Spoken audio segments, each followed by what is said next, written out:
Hi, in this video we're going to do things a little bit different. Instead of the typical tips and tricks, we're going to follow 2 or 3 TV protagonists, and as we watch them in all of their leadership glory, or lack thereof, hopefully you'll start to internalize some of the things that you should or shouldn't do in your own life. By the way, please hit like and subscribe at the bottom of the screen now. I don't know where it is.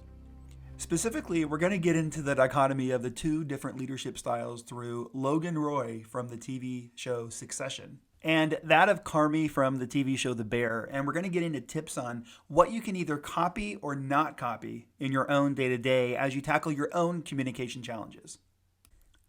So let's start with Logan Roy from the TV show Succession. I want to make an important point. Although we're focusing on Logan Roy as an autocratic leader, or sometimes referred to as an authoritarian leader, there are tons of other TV leaders out there. Like most of the protagonists in all of Aaron Sorkin's TV shows, like one of my favorites, Martin Sheen's character in the classic TV show The West Wing, or even the I am danger leadership style of Walter White in the epic TV series Breaking Bad.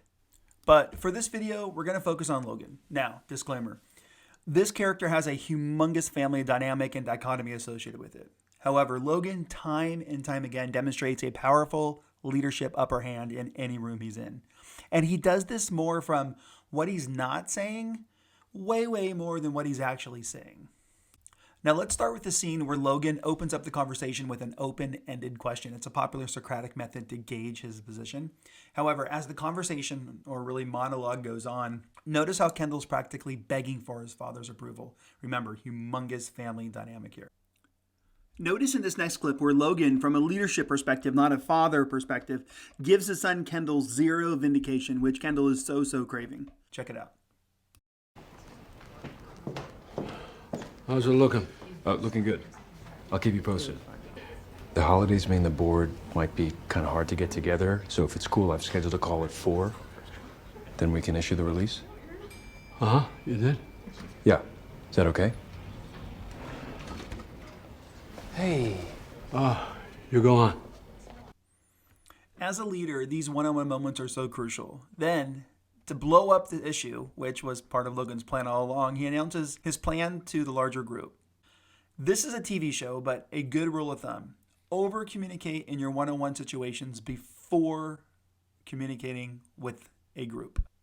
Now, let's look at another way to approach the situation of needing to address something one-on-one before discussing it with a larger group.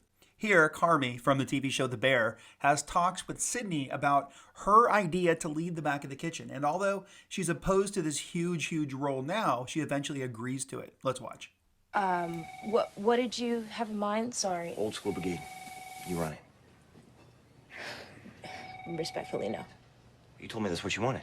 No, I said I wanted more to do. We have to change the chemistry, right? Yeah, but... We want to change this restaurant, right? Right? I will dial business. You are everything else. Let's try. Okay. Yes. Okay, chef. Great. Let's go. Now? Now. Yeah, now. Then notice he gets the team together after the one-on-one and explains the 1, current situation, 2, the gaps, and 3, the benefits to Sydney taking over. And then he lets her own the meeting, own the room. So what can you do to communicate in a way that drives results while not leaving devastation in your path? Change your intention with the goal of truly getting to both long-term engagement and performance before your next conversation. Ask yourself, how can I move to their side of the table, literally in my next communication, and create bi-directional wins, right? Wins for both you and for them. So here's a tip. One way to do this is to take them down the road with you a bit through explaining the why behind, and then perhaps your leader's vision, right? The leader above you, explain that to them. Then paperclip something that they want to develop in themselves, some area they want to grow in, right? The person you're communicating with, that you both can lean into moving forward. Let's see how this might play out over 6 steps. Start by saying something like this. 1, Cheryl is excited about your current project, and specifically 2, how it aligns to these broader organizational goals. 3, I know we've talked about you wanting to get a bigger seat at the table. 4, my thoughts are for you to head up this aspect of the project, and this is the most important part. 5, let's take a second and talk about what great might look like there.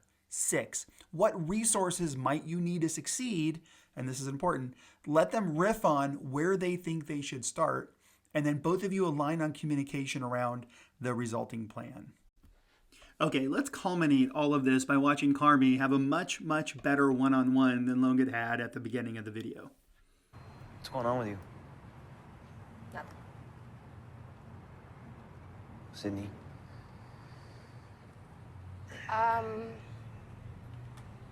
Yeah, today was really bad for me, Chef. Okay. Okay. Say more?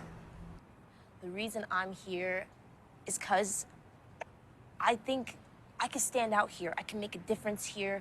We can share ideas. I can implement things that make this place better. And I don't want to be wasting my time working on another line or tweezing herbs on a dish that I don't care about or running brunch, God forbid. It's all right. It's all right. Just feel like I'm owed one. Sure.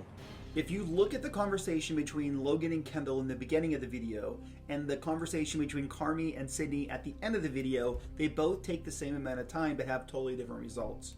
So this is what I want you to do. Words have tremendous power, and I want you to prepare for your next important conversation by doing 3 things before the conversation.